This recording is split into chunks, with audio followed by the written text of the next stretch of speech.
Hello, everyone, and welcome to Premed Office Hours, episode 212. My name is Courtney Lewis. I'm going to be moderating today. It's been a little while since I've been on, so I'm happy to be back. And I am joined by two of my wonderful colleagues. I will let them introduce themselves. Dina, would you like to go first?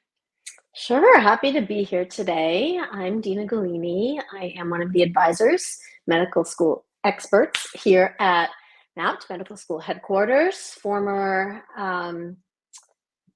admissions. I don't even remember what Extraordinaire. I used to do. Yeah. Let's see. A lot of Former assistant, applications. senior MD admissions officer at Stanford Medical School, and also assistant director at Brown Albert Medical School, their SMP program. So excited to be here today. I feel like I haven't been here in a while either, so Yeah, it's yeah. Now nice. that our group is growing, we can kind of share the wealth of all of our knowledge and take turns on here. And then we have a new member joining us. Yay! Super excited. So, Hello. Carlos, go ahead. Thank you. Happy to Yeah. be here. My name is Carlos Tapia. I'm one of the newer advisors here. Um, I come from the world of medical education, so I worked on the student affairs side and also the admissions side. Yep. Yeah. You want to name drop the school that you're at? So on the student affairs side, I was with the Icon School of Medicine in Mount Sinai, New York Okay. City. On the admissions side, I was at the Ambernet School of Medicine at TCU and also at the College of Medicine Phoenix. That was part of the University of Arizona. So we've got Texas and New York, Yeah. both of which are kind of very important and highly densely populated pre-med centers. So I'm glad that you have experience and can kind of bring your wealth of knowledge to the rest of the collective for those things. So since this is live, just remember, enter your questions, any comments, anything that you want to know from us. We will select and pull kind of audience questions and things like that. If not, you're just going to hear us ramble and and talk about things kind of where we're at in the cycle right now. People are kind of switching, I guess, from secondaries, kind of are slowly dissipating, and we're going into interview season. So let's Yes. talk about interviews since we don't have any questions yet. Let's kind of discuss interviews. What are you guys' thoughts about how to prep for them? I am so, I mean, it's so exciting. So many Mm-hmm. students I work with have gotten a lot of interviews. I feel like they've come out a little earlier this Yeah, year than last yeah, year. I think last year with the whole SCOTUS ruling, there was a little bit of delay yeah, with medical schools just getting their application up to where they needed to be. But right. it's really exciting, and I'm finding I'm finding that there are some students who are like, oh yeah, like I've prepped and I've done mock interviews with family and friends, so I think I'm good. And then I ask them questions and they're like, oh my gosh, like these are not the same questions I've been practicing. Like, Yeah, yeah, it's great to practice with family and friends, but you know, they're not going to know exactly the angle that admissions is coming from on an interview day, or yeah, challenge you or push you, right? right. Because we know the kinds of questions that would do that. So my Yeah, biggest piece of advice is just try to get some practice with a professional. I agree. A lot of the times, family is very kind, not enough. Or, yeah, they may be focusing kind of on the wrong bits. It is not like an interview for a job. Maybe a couple of Mhm. aptitudes are similar. You need to perform well in both, but very different focus, very different purpose. And if you're not meeting with somebody who kind of has that insight and can really get you on the correct path for how to approach a med school interview, you know, it can be tough. All right, Carlos, because you have kind of the undergraduate into med school side, but you also have from a student affairs side, you also have the insight from current medical students who are then applying for residency, which is essentially like applying to med school again. So any insight into kind of either of those interview processes?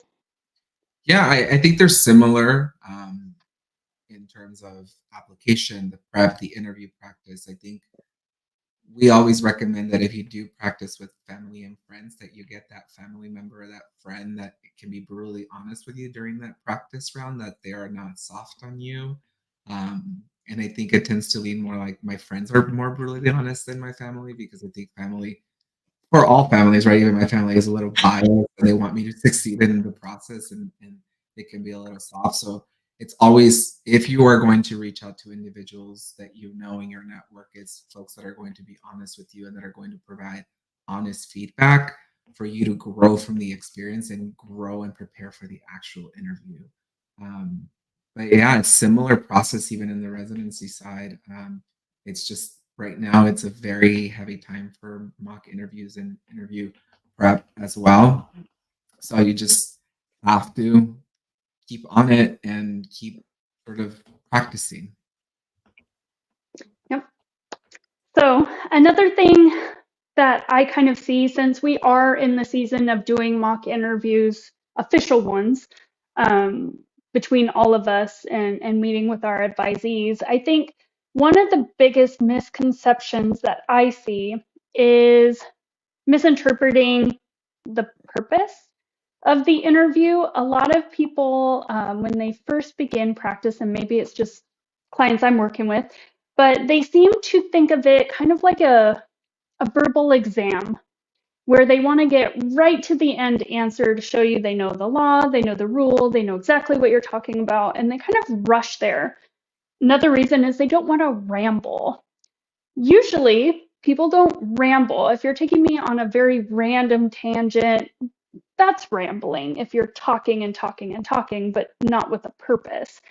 But giving me depth and kind of grounding to a response, telling me about what areas you're pulling from, what types of conversations you're having, why that's important, is stuff that an interviewer will want to know. So if you are rushing to a response, you may be missing the purpose. And what's going to happen are the interviewers are going to come out of your official interview and go, no, they didn't say anything offensive. They didn't say anything wrong, but it was like pulling teeth trying to get any information out of them. I didn't really get to know them. Waitlist, because you can do it academically, but you're not being your own best advocate on the day of.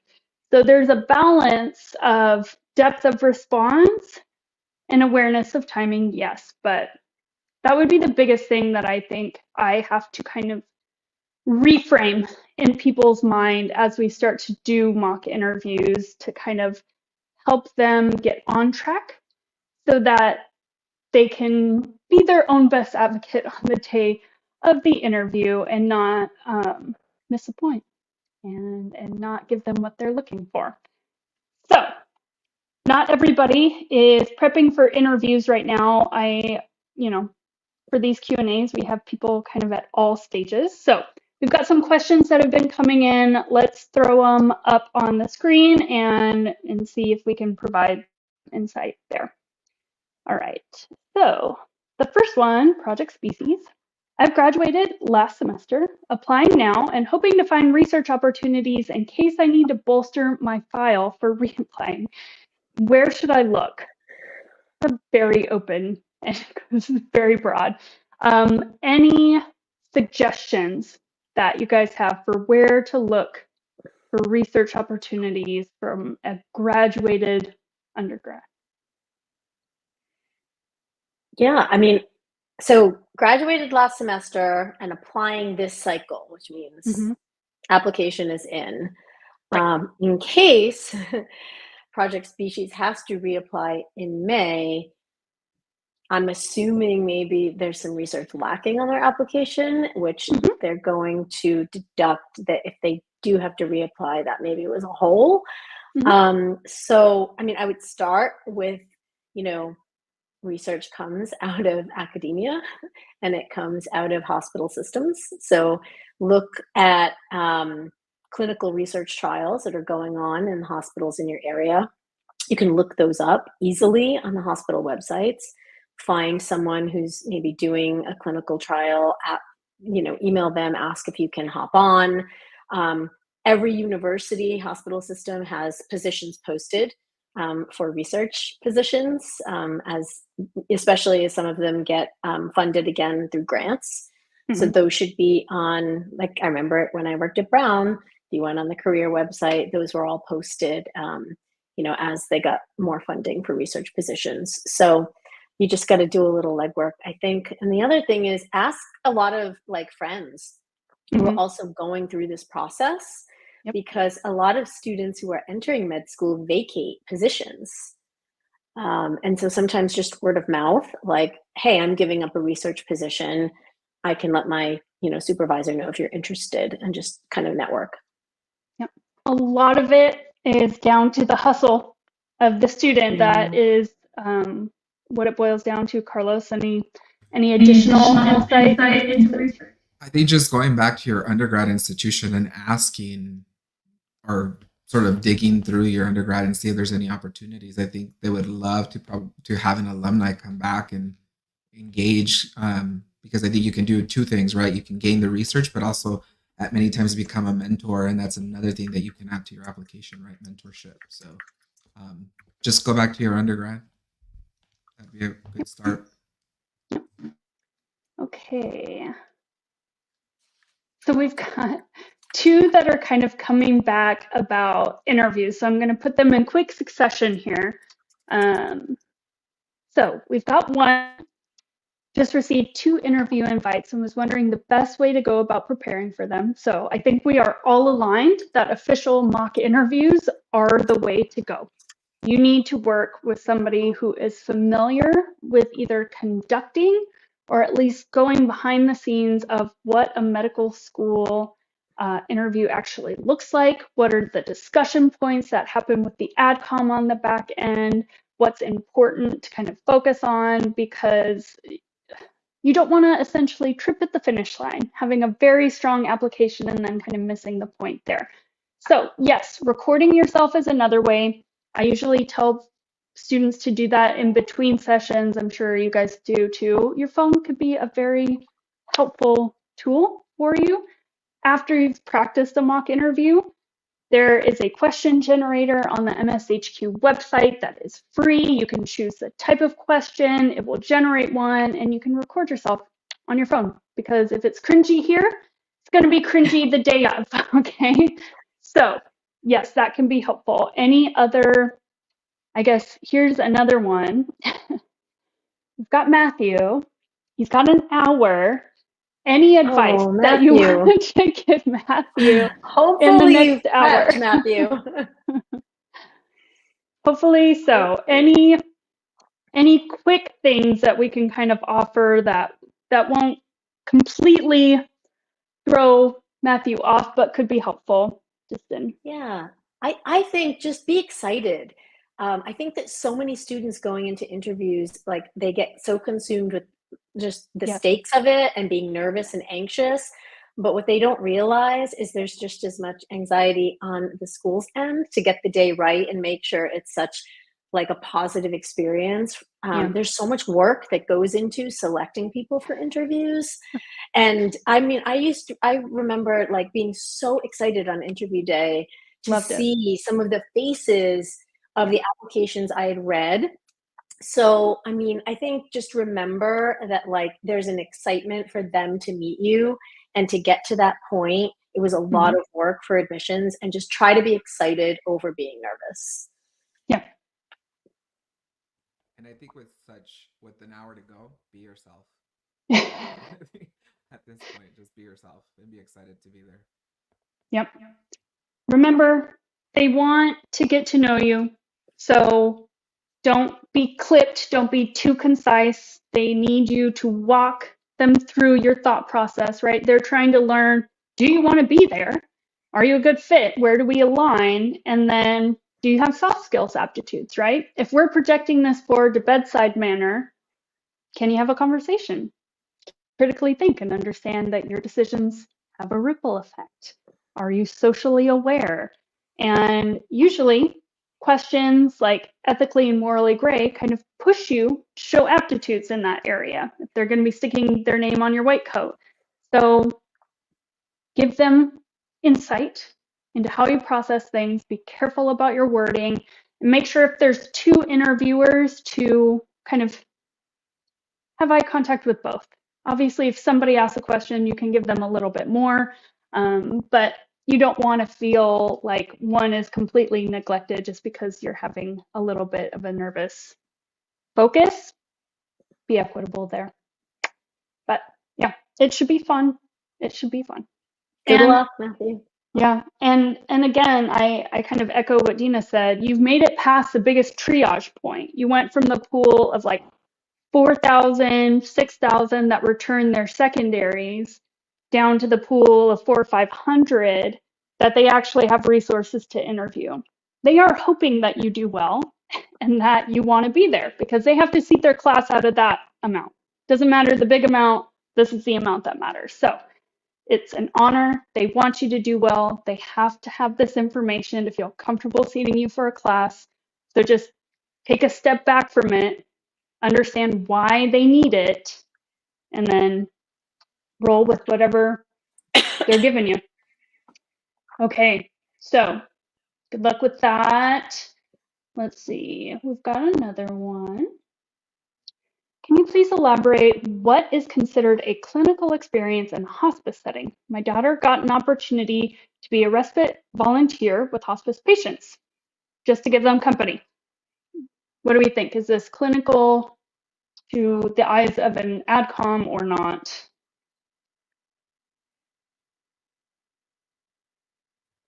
I think what we used to review and when we used to recommend in the sort of committee side was, did you experience the patient-physician relationship to be able to say, yes, this was a clinical experience? If it's more of, like you said, providing company to those in hospice, but you don't really get to experience that. And in hospice, again, is a very tricky setting. Um, it can vary, and it's going to depend how much time you actually spend there. If you do get to spend a lot of time in the hospice setting and get to see that physician-patient relationship to whatever extent, I personally think you can classify it as a clinical experience, but you're sort of in that borderline of what if it goes either way, right? So just be very careful of what you put on there. And again, you don't want to make up that you did get to see that physician interaction if you really didn't get to see that firsthand. Yeah. So, do you see the patient-physician interaction? What are your job duties? How are you going to write about it? Things like that. I think we're still having trouble kind of with your audio. So some people were saying that they couldn't hear it. So I just wanted to reiterate some of the high points that you gave. Gina, anything else? I mean, really, it's Yeah, I pretty mean, much hands-on patient care. Right? I think it counts as clinical. I mean, make sure that you list it as volunteer clinical and not non-clinical. And I think writing up your explanation of what you're doing to really reflect any interaction that you had with patients and what you learned from that. Yeah, I agree. Okay, so let's see. JJ's saying, I have a paper that recently got published. I'll take this one. Okay, but it's not on my application. Should I update schools or mention in an interview later on? There are clear lines for this, so go ahead, Dina. Yes, every school has their own policy for updates. Right? Once you submit that application, there's no like little elf behind the scenes who is taking all the emails with all the updates and updating everything and then telling all the people who already read your applications, hey, I know you already evaluated these applications, but there's been a change. That does not happen. That does not happen. Every school is different. They have strict policies on update letters. Some schools don't want any. So the most appropriate thing to do not email schools and say, I would like to add this update to my application, because it's just too clunky. And they're likely going to say, go read our policy on update letters. I definitely think it's worth mentioning, however, in the right format.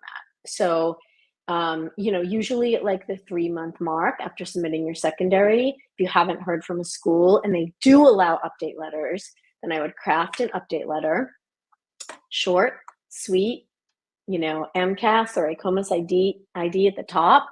Mhm. I would, since submitting my application, this is what's happened. I'd like to inform the committee, and submit it that way. And mentioning in interviews, there's no guarantee that an interviewer, I don't know what they would do with that information. Like they're not going to pass it along to someone in admissions who is going to update your file. So I think my advice is just, what are the policies for the school, and follow that policy. Some schools have boxes in your portal where you can send any updates there, and they'll just allow you to maybe submit like 6 per cycle. Again, just follow along whatever the school asks for. Please don't email admissions. Please don't. So this kind of goes along with it, right? It's very much policy based. It's very much nuanced to the school, and really should be only going to one school if we're talking about a letter of intent, right? Okay. So let's see. And let's clarify what a letter of intent is for anyone who doesn't know. A letter of intent is a letter that you send to schools saying, if I am granted acceptance, I intend to commit. Okay. Often it's sent after students are maybe waitlisted. So if you're waitlisted at a school after interviewing, and a school will accept a letter of intent and it's your top choice and you would say yes no matter what, then you could send a letter of intent. But again, like Courtney said, you have to follow whatever the policy is for that institution. I wouldn't send a letter of intent right now if you haven't even gotten an interview. That's a no-no. Nope. No. Give them a chance to read your application. I think that's another component of it, right? Because there's been this big rush and this big buildup of getting your application in, quick, get your secondary turned around. And it's kind of a hurry up and wait situation. Now you have to let the process run. Whatever their process is, you cannot control. And so a lot of the times people, if they don't have like a 2-week turnaround, they start going, do I need to reapply? Is this late? Should I start sending letters? Should I be calling them? I'm like, no. Having been at the receiving end as a director of admission, I can tell you that does not go over well.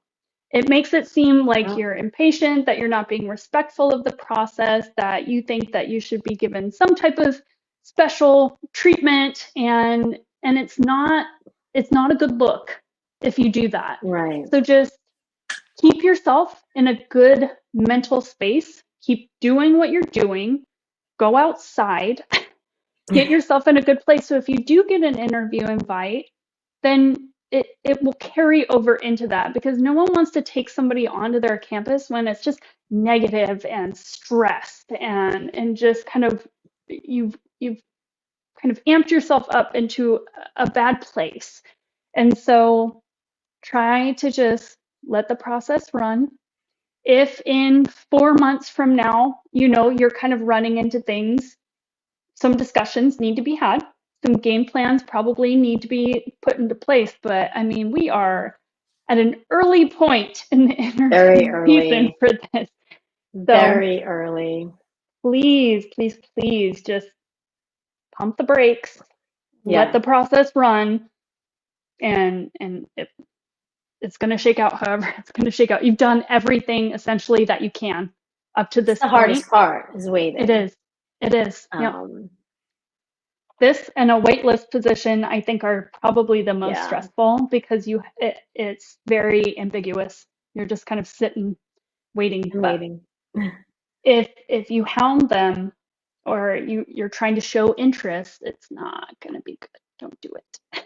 Yeah. I tell my students, you have to assume that from the minute that you submit your secondary, it's going in a pile of thousands that they're chipping away at reading. You have to assume it's going to sit there for 30 days give them 30 days At to least. read your application, and then a few weeks if Mhm. you are getting moved on for interview to get processed, assigned, potential dates. So say 6 weeks, right? Of Yeah. like, it hasn't even been read, no decision has been made yet.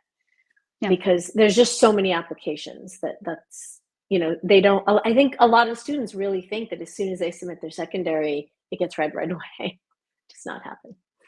It does not happen. And then some schools do a really heavy initial review, right? Where it's like you go through somebody who evaluates, and then you have to go to an AdCom meeting, which happens.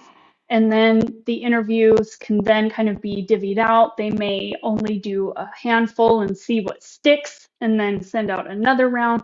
There are so many things that you are unaware of that are happening in the background, because it is very much a process, right? We have to process thousands of applications and kind of sift through a bunch of information with very different resources, different steps, different timelines. So yeah, they're trying to be equitable. They want to give you information, but you need to be patient as well.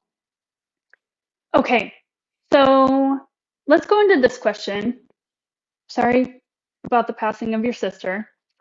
So Jose says, I want to write my personal statement about a story my mother told me that affected me, as it was about my sister's passing. I was wondering if I could talk about someone else's experience in my personal statement. So kind of follow up with that. It led to medicine, so I want to talk about it. I have mixed feelings on this one. I have mixed feelings. Okay. You want to kick it off? You want me to kick it off? I don't. I mean, my question is just like, how did it affect you, right? Mm-hmm. Like your mother told you the story, but then did it affect you in your childhood in any way? And what did you learn from it? You can't have a personal statement that is even if it wasn't this story in particular, right? Like, even if someone else told you a story, it can't be about somebody else. You're the one who's applying to medical school. So I think it's okay to, in your opening seed, which is your opening paragraph, talk about what first planted that seed for medicine. But then the rest of the personal statement has to be about your own growth and what led you to this point. I don't know. I'm on the fence about it. I don't know if I'd enjoy reading about somebody, what happened to somebody else's. Yeah, it's remember to stick to the prompt. It may be a compelling story, but if it's not going to help them understand you and kind of what's kind of the evolution arc that you've had that's confirmed and reaffirmed that you want to be a physician, you want to provide patient care in this capacity, and it's a bit tangential, it's risky. It may not fit the prompt at the end of the day. It may be a very, again, compelling story, but if, let's say, you were too young to really remember a lot of this, I don't know how that's really gonna fit.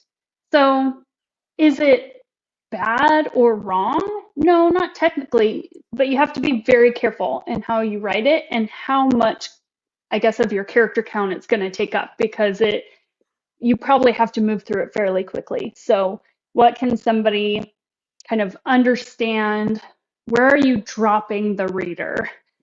Because you have to move on fairly quickly from that to talk about, here's the action that I took to, again, confirm and reaffirm that I was on the right path. So if the story ends up being a long time just to try to explain what happened, you were young, and then you heard a retelling, and then we're moving on, it's too much, right? So, all right. Anything else we want to add to that one? Okay. So, would working as a registered behavioral technician, so working with children with ADHD, anxiety, or form of autism to learn and adapt social skills, paid through health insurance, count as clinical? I know I've counted it before. If it's I think so. inpatient. Yeah. Yeah. Yeah. Yep. Okay. Yeah. All right. Here's another one. It sounds like, I mean, MCAT, I've never heard anybody say, like, I enjoyed the MCAT. It's never happened in the 12 years I've done this. So, does taking the MCAT 3 times or more automatically disqualify you for MD schools? Quick answer is no, technically. But what are some of the hurdles that we can kind of offer up? Well, firstly, I would reference MSAR and just see what every school's policy is Mhm. in terms of the MCAT scores. That's helpful. Potentially. And then Mhm. the other thing is, I mean, they see all of your scores. So, it could benefit you in a way to see, an upward trend. I have a student that I've worked with who went from like a 499 to like a 510 or something. It was all about just not studying the right way. Mhm. And I think seeing a jump like that could be beneficial, but if you're taking it 3 times and you're staying status quo and you're getting like 498, 499, 498, I don't think Mhm. it's um, beneficial. But Right. Yeah. I think even taking it right one time and you get a really high score and you're trying to achieve an even higher score and then all of a sudden you take it that second time and your score decreases, yeah, it can impact you. So you have to be very careful of how many times you take it, what's the purpose. Um, are you just taking it to see if you can get better on your own without getting actual help to Mhm. increase your score? Um, Mhm. it's it's sort of like this crystal ball, right? We can't tell unless we know what's really going on Yeah. in the application or with the applicant itself. There's always risk in sitting for it again, right? Either in the AdCom's eyes, in the score, the content that you get the day of. So 3 times is getting up in takes. Yes. So I think some AdComs, some deans may be put off a bit if you took it in quick succession. That's usually when I would see like up to 3 takes. It was like they did 1 and 2 back to back, like a month or two apart, and it was just like, oh, this first one must have just been a fluke. I know I can do better, and then they get 2 points better. just the same. It's like, ooh, you need to have some space in between that and not take it again a month later, 2 months later. Give yourself some data points, take some full length time practice tests again, see if you're making jumps in where your score is. Because if you are only comfortable with the peak practice score that you've ever gotten, you're like, well, one time I got a 505, so I know I can do better than that.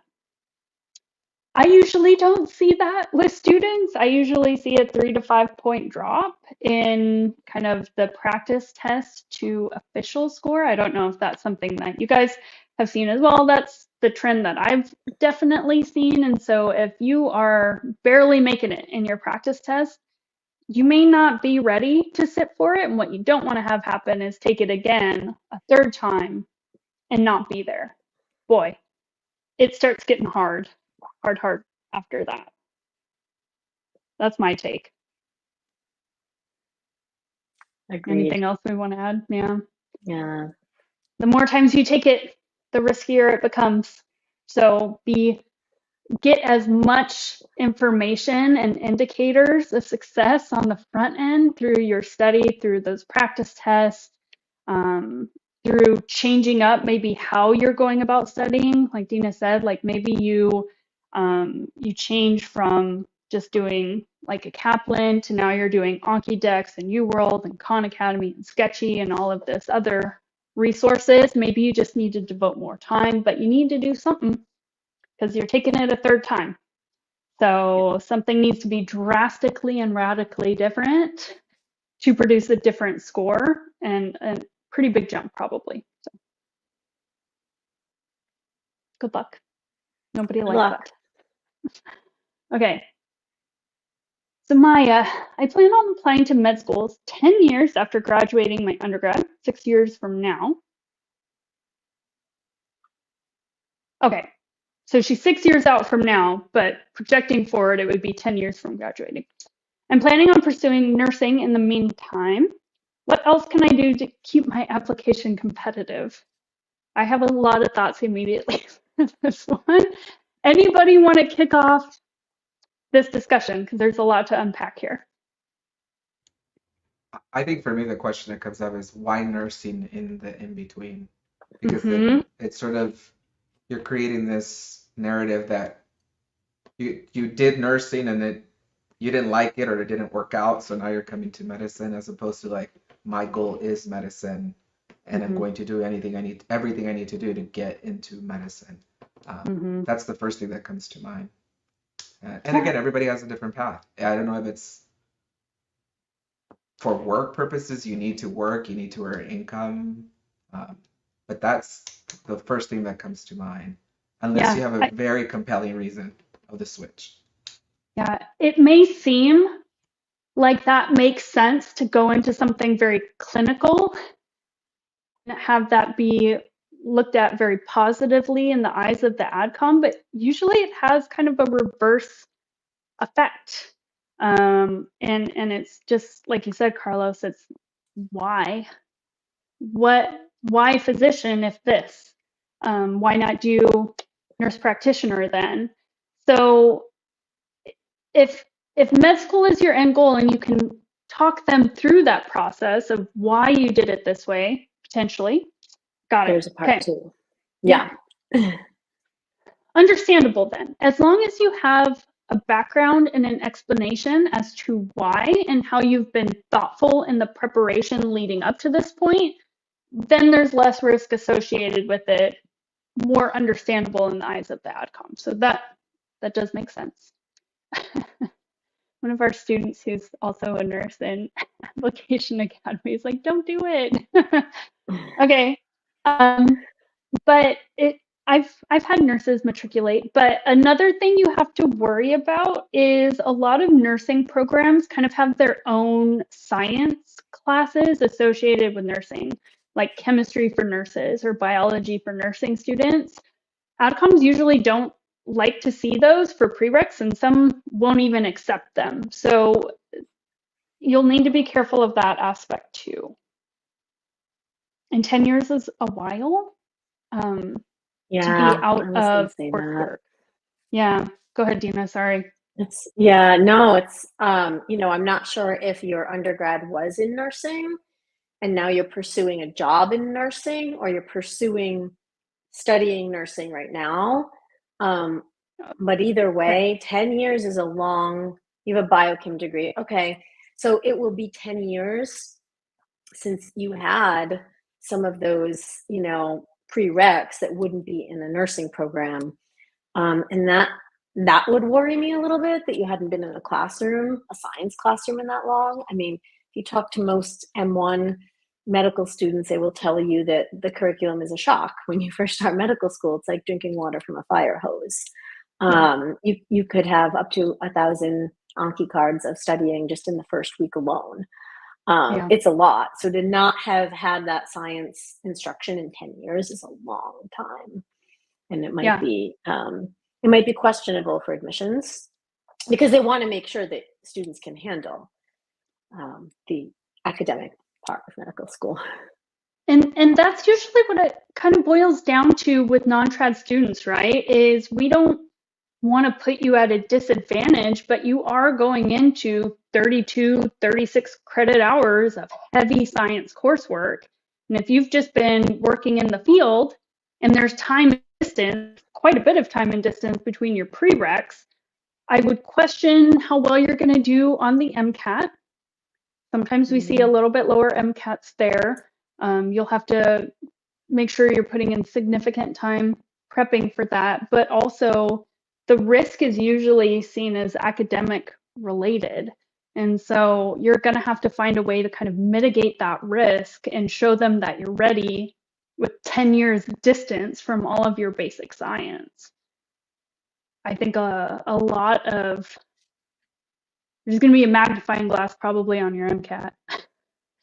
So there's, you may want to talk to an advisor to kind of lay this out, because you're going to have to be very thoughtful, and you're going to have to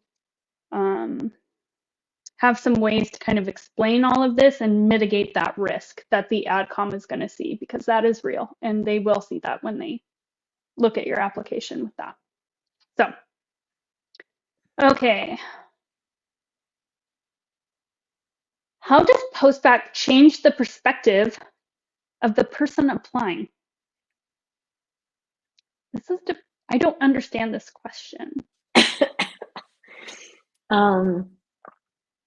The perspective of the application, like from the admissions standpoint. That's kind of what I was thinking. What I'm thinking, but yeah. I mean, so Sam, if you can provide a bit more context and clarity, we can. Okay, so he said yes. The person, I guess, AdCom, how they're viewing the applicant. Depends on the applicant. Depends on the file. applicant. Yeah. Yeah. If you're using it as a GPA boost for trend, could be beneficial. Again, you'll need to be very self-aware, very strategic with how you're going about it. Like if you're trying to show that you can handle med school curriculum, a do-it-yourself post-bac, taking things one at a time, probably isn't going to cut it.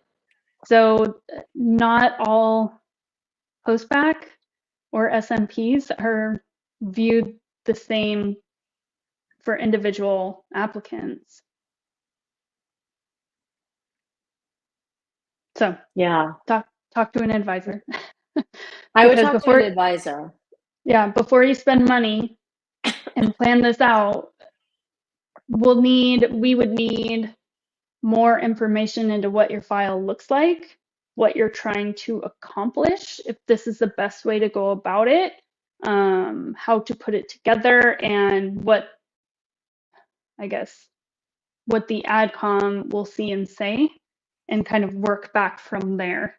So that's obviously something we do every day because we've been privy to those conversations and a lot of applications, but a post-bac in and of itself could do nothing, or it could be beneficial. It's all based on the individual file and what the goal is.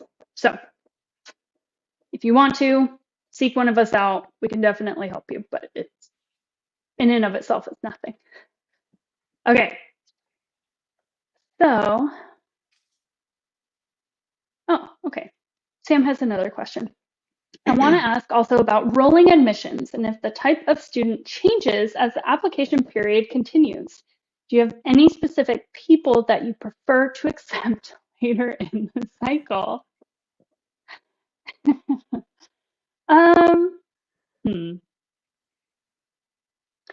Okay, I don't mind being transparent in this one. I do think there is a little bit of a shift in kind of as the cycle goes on. Usually with rolling admissions, you kind of pool candidates, if we want to call it that way, where you only have so many interviews to kind of divvy out. So you kind of focus on candidates that you want to see in your class, maybe that hit some of your mission specific. Sometimes people have regional preference, or they have an early admission program or early decision program, sorry. And so there's a process in place that kind of affects the timeline. And so, yes, as they're moving through pools of candidates and their process potentially, but not enough for it to affect admissions outcomes. Like, we're not going to suddenly drop and lower our standards by 10 to 15 points, MCAT, no medical experience or anything like that. That will never happen. There are far too many applicants to do that. And plus, it would be unethical for the med school to do that. If they don't have the indicators that you can be successful, no one wins. If they put you in med school, you go into debt, they lose a seat. It's not fair, or there's no purpose behind it. So does it change that much? No. But some of the mission components may shift, where they may go a bit outside of that region, or be more open to viewing outside of a region, or things like that, where they did give preference at the beginning and now are a bit more open to it. So anybody else have anything to add? That's kind of a loaded question, but doesn't change that much. I think in any admissions process, even in undergrad admissions, there comes a time where you start to, towards the end of a cycle, where you start to think about yield, and you start to think about, you really maybe take a lens and look at, wow, like we don't have anybody who's international, or we're really heavy, like 70% male versus 30% female, or wow, we only have students from like 3 states and we need more of a mix. I think in every admissions process, no matter what it is, there comes a point where you just you look at and make sure that you have a representation, that in the end you are going to have a class that is diverse, that meets your mission, where everybody really can thrive in that environment. And yeah, I mean, no admissions process wants anything homogenous. So I think as it comes to a close, people start looking at things like location and where you're from and experiences, but they'll never waver on, what you need to get accepted, right? They'll never waver and say, well, now's the time where we can take somebody with, a really low GPA. No, like they're always going to have those standards, just like Courtney said. Yep. Gotta have medical experience. It's a loaded question. It's a loaded question, and so many processes are very different. But I mean, when it comes down to it, not really. I mean, because again, you have like 6,000 applicants that are all fairly academically capable and have somewhat similar experiences. It's just what you're kind of looking for, and some of it is just pure fate, right? We needed 200. These people all stuck. They're not giving up their seat. We had 1,000 extra candidates who were all perfectly qualified. We just never got to them. So some of this is even outside of the admissions control and is purely based on students and what their goals are, who's sticking, who has other offers. There's a lot of things that play in the background of the process, but everything is equitable. Everything is based on leadership, AdCom, admissions, student movement, everything like that. So a lot of things at play. Not a lot of change I mean, later in the cycle, you know what's come in, like how many applicants you're going to have to work with, but not huge deviations, no. Okay. I think we have time for one more, two more. Yeah. Okay, Oh. what are your thoughts on having a 4.0 GPA, but MCAT score is below a 495, along with work experiences of being a CNA and MA?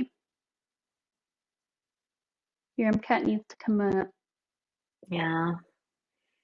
At the end of the day, it's only figure one out data where you're point. going wrong. Yeah. Figure out where you're going wrong. Something, obviously you're a good student and can handle academics, but where are the holes there with the MCAT? Yep. Carlos, anything? I've seen. I mean, I haven't seen anybody admitted with the score that low. I mean, this was what, 5 years ago. Our cutoff score was a 498 or 499. It varied. It's possible, but it's very far out there. Yeah. And committee saw something very compelling in the applicant when it came around, and this individual that had sort of the academic side, the standardized test area was, the MCAT was a little iffy. But to have better chances and greater chances, I think the MCAT needs some work. It does. It's only one data point, but it's an important one. And if there's such a disconnect between your academics and being able to apply, understand, retain that information, then apply it in a standardized format, doesn't seem like that's happening. And when they want to relate MCAT and standardized tests to like boards, and I mean, because essentially you're taking standardized tests for the rest of your life if you're a physician, right? Not just boards, it's boards, and then you have to take tests during your residency, and you have 2 steps, and then you have to, can take continuing medical education courses and things like that, and licensing, potentially fellowships. So it's not just the 2-step boards while you're in med school. It's an important skill and kind of a necessity to be able to apply knowledge into a standardized test format. So there's And I would even, there. yeah, Go ahead. sorry. No, I No, was go ahead. gonna, I thought you were done. Go ahead. I was just gonna say, also looking at the score, to look at the schools that you're looking to apply to and see if in that list any of the programs have accepted anybody with the score at that sort of that Yeah. number, or what even that minimum cutoff is, because that's your answer, right? If the minimum cutoff for the schools that you're applying to is a 500 or a 502, then clearly you're going to have to take the MCAT again. Yeah. So. Yep. That's where MSAR is really helpful too. Yep. MSAR, and then choose DO Explorer for the DOs. Yep. So more than likely, you're going to have to take it again. You're going to have to be careful because obviously some subsections are pretty low to give you that composite score, which they will definitely look at. And you want them to be closer to the 50 percentile range or above. I think most people are comfortable when it's above a 126. So, yeah, the clinical and the grade point average alone won't trump a low MCAT. No.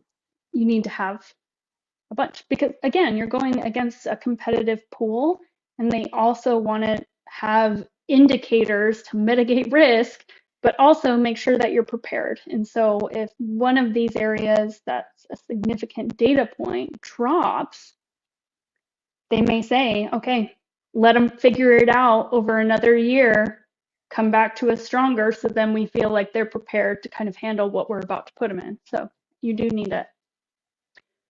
Okay, guys, ready to end? Yeah.